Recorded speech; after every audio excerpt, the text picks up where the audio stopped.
What's up, everybody? If you that don't know me, my name is Chris, aka Mr. Grow It, and I'm back with another Q&A video. This Q&A video I actually did live on Twitch. Twitch is a live streaming platform that's mostly known for gaming, but they also do IRL and just chatting live streams. I made an announcement on my Instagram and on Twitter to head on over there and ask questions, and I got a ton of good questions that I'm answering in this video. If you want to join me in the next Q&A video and ask questions that could potentially be featured in a future video, check me out at twitch.tv/MrGrowIt. Once you hit the follow button, it should turn on notifications, and then you'll be notified when I go live next. Before we get into the episode, I just want to give a quick shout out to our sponsor for this episode.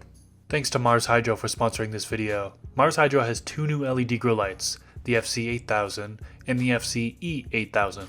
Both grow lights are 800 watts and will work great in a 4x4 or 5x5 grow space. The FC8000 has two versions, one with Samsung LM301B diodes and one with Samsung LM301H diodes. Also, the bars are detachable. The FCE8000 has bridge-lux diodes, and there are more diodes for a longer lifespan. Link to their website is in the description section below, and you can use coupon code MrGrowIt for a discount on their products. Noob question. I just started seeing my plant flower. How much longer, in your opinion? Well, it depends on genetics, right? So you could have a strain that does 8 weeks in flowering. You could have one that does 9 weeks in flowering. There's some cultivars that go up to, I think, 13 weeks in flowering, I believe is the longest. Or you can get an auto flowering strain, which is going to be a little bit less than that, right? You could potentially get a 7-weeker. That's an auto flower. So it really all depends on what your genetics is. You can look at Seed Finder. Search Seed Finder in Google. Once you go on there, enter in the cultivar that you're working with, the cultivar strain that you have. You should be able to find the breeder and those genetics, and then also be able to see how long it's in flowering for, whether it's an 8-week, 9-week, 10-week flowering strain or what. Will we see some videos like your old videos? Well, I mean, kinda. I mean, my old videos are pretty cringy, if you ask me. I've come a long way since then. I have released a video on my main channel quite recently. I mean, this year I've only released 4 videos on that channel, but all of them, I believe all of them have been grow updates.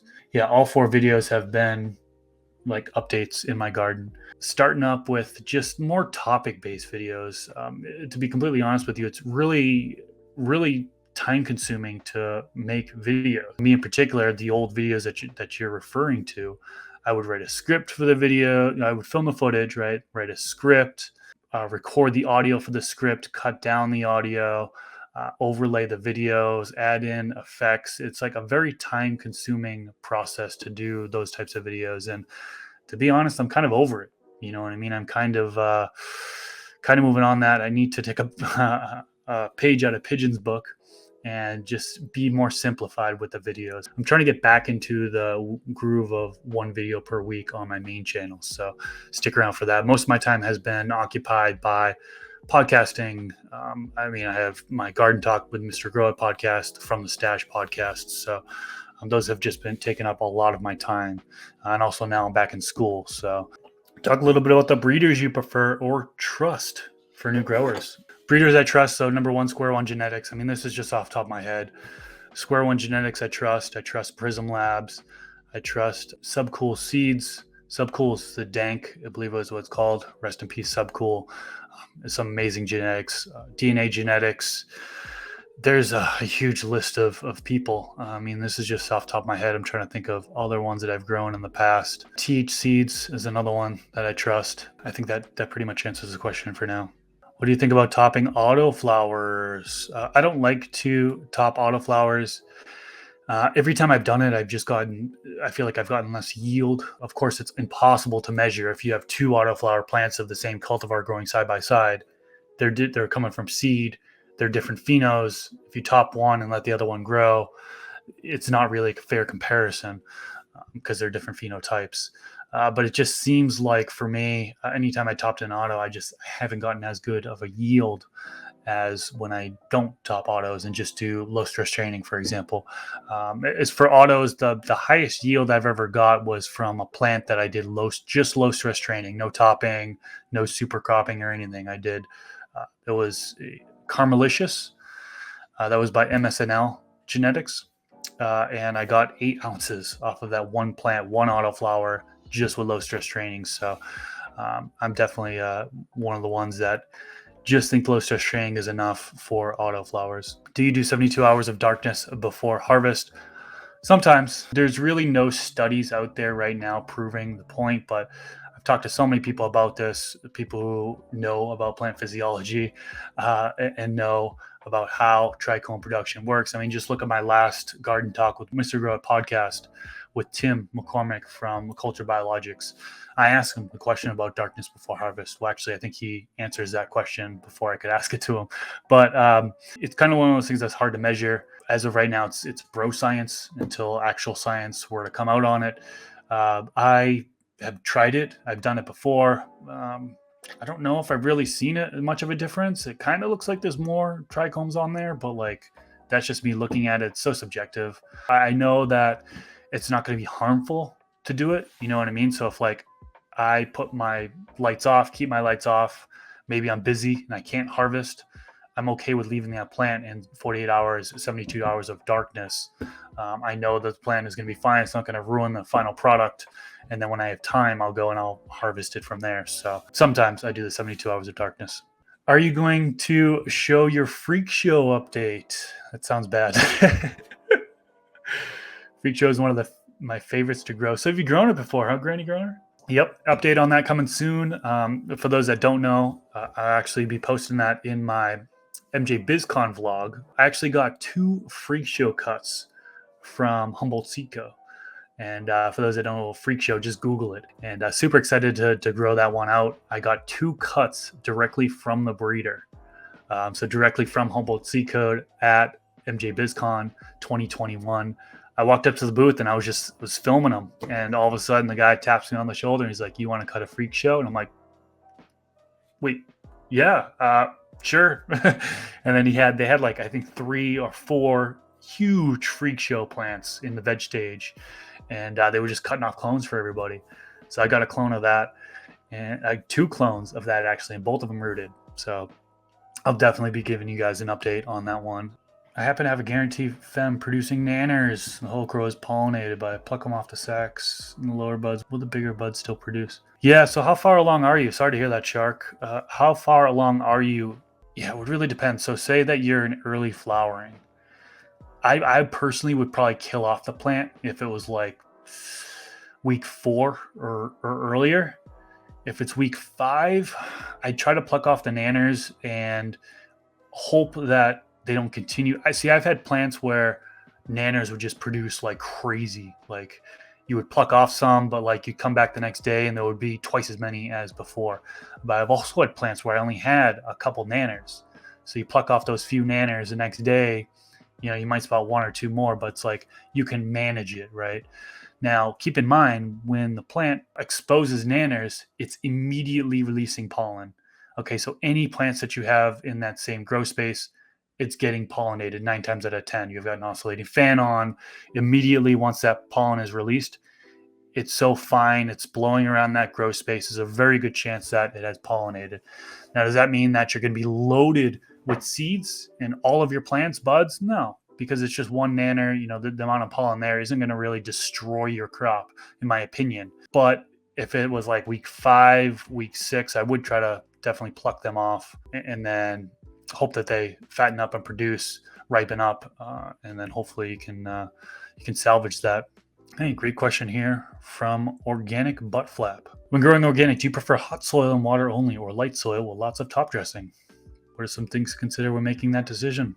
Super soil is one of those things where, yeah, try it out. See if you can amend the soil and balance it out. I recommend talking to somebody like the soil doctor when you're adding amendments and trying to get the right ratios of nutrients in there.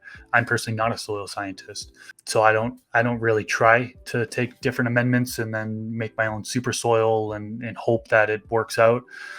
Because if there's an imbalance in any of these elements in there, some can lock others out. You know what I mean? We have excess of some, you're going to just see deficiency in others. So I don't even play around when it comes to that. If you buy like an organic bag soil, I do like to do that at minimum, like Fox Farm Ocean Forest soil. A lot of you guys know I use that. That's soil that is going to come with nutrients in it that's going to last you, 30, 40 days, so depending on how much you transplant. So, in theory, that would be a little bit easier than buying a blank soil, let's say, and then adding amendments in it. So buying the bag soil, you save a little bit of time there. And then top dressing before flipping to flower, and then top dressing again like 20 to 30 days in. So 20 to 30 days after that first top dressing is when I do the second top dressing. So that's mostly what I do, is just buy the bag soil for the most part. I have been reusing soil as well, and then just re-amending and top dressing. But yeah, either way, I've done them both ways. Yeah, some things to consider when making that decision is really, how much time do you want to spend doing it, because you have to do a little bit of research and then also buy the amendments, all the different amendments, if you want to make your own super soil. So, wondering what issues can happen if I have to dry in a room with light. Trying to see what options I have, limited to a small temp. So light is going to degrade the trichomes, really. It's going to cause your trichomes to continue to mature, right, from the clear, cloudy, and then amber. At least that's what it said, or at least it's from, maybe it's just the THC to the amber, but it degrades the trichomes. I don't know how long it takes for that to be done. I don't know if anybody knows how long. I don't know if anybody's measured that, if we have the science on that one. But generally speaking, it degrades the trichomes. You don't want to dry in light if you can't. Could you still dry in light? 9 times out of 10, yeah, you should be fine. You could ruin some trichomes. The bigger thing to worry about is the actual temperature and humidity. When you're drying, keeping around 60% humidity, 60 degrees Fahrenheit. Try to get that temperature low. The higher the temperature, the more terpenes are going to evaporate. So if you're going to be drying in a room with light, I'm assuming maybe you're drying in your grow room that gets 70, 80 degrees Fahrenheit. It's not ideal for drying, but hey, that's the only thing you can do, that's the only thing you can do, right? Do you top your photos? Yes, I do top my photos. So typically I've done so many different ways. Topped at the third node, topped at the fourth node, topped at the fifth node, let it grow to the fifth node, top down to the fourth node. There's so many different ways you can go about it. Topping at the fourth or fifth node, just doing that one top, and then leaving the lower branches to grow up and pulling them out and keeping an even canopy. You can get a ton of branches with just that one topping at the fifth node, for example. So if somebody's new to topping, just want to try it out for the first time, top at the fifth node, let all those branches kind of grow up, continue to do those low stress training. So as a branch is kind of coming up and dominating, bring it down so the other branches can grow up. And if you have all those lower branches growing up and they're an even canopy, you can get yourself a nice plant that's going to yield high. When's the earliest we can visually sex our plants? So coming from seed, you're going to, as early as 21 days. So if you were to take a seed, plant it directly into your medium, immediately put it on a 12-12 light cycle, so a flowering light cycle, to where phytochrome PR, which is the awake state, is not accumulating as much as PFR, which is kind of the night state. Florigen will start to accumulate, which is a flowering hormone, and then it will start to flower. But the plant needs to spend, it's 21 days, I believe, is my testing, what I've done. 21 days when I first saw a pistil. So I'd have to do it for multiple plants to be sure, 21 days, but that's the earliest I've ever caught. I don't know if anybody in the chat has caught any earlier. So keeping on a 12-12 light cycle from seed, have you seen pistils any earlier than that? The start of flowering any earlier than that? I'd love to know. Do you use Build-A-Soil products? Yes, I do. I use their craft blend. Build-A-Soil craft blend is what I've been using a lot. I'm trying to think of my grow room. I have their alfalfa. I have their insect frass. I have their Build-A-Flower top dress kit. I have their diatomaceous earth, which I haven't used yet. I forget what else. I have their worm castings, so I do use their products. Wouldn't the ppm be measured before watering? You could, yeah, I do both. So I take a look at my ppm before, just to get an idea. Like, for example, last night when I measured, the ppm was like 600.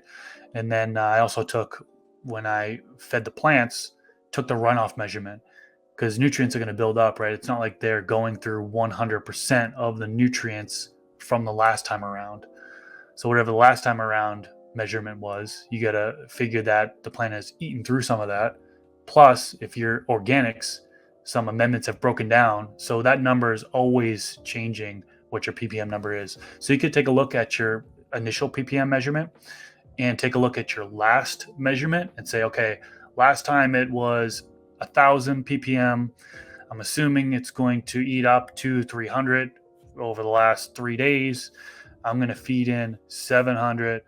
It should be in my range between 1,000 and 1,500. You know what I mean? So it's a total guessing game when it comes to this whole ppm thing. And it's really, these are just general ranges. You know, like they said, mentioned in my book, my range, I believe, is 1,000 to, I want to say 1,600. Somebody said 1,500. I thought it said 1,600 in the book in flowering. And I've had some plants that were really able to take more without getting nutrient burn. And I've had plants that weren't as hungry, didn't need to be fed as often, could be on the lower side of that 1,000 or even a little bit less than that 1,000 ppm, and they've been fine. So I feel like this whole ppm thing is definitely a guessing game. Thanks for tuning into this Q&A video. On the outro card here, the video on the left is the previous Q&A video that I did, and the video on the right is automatically generated by the YouTube algorithm. Until next time, peace.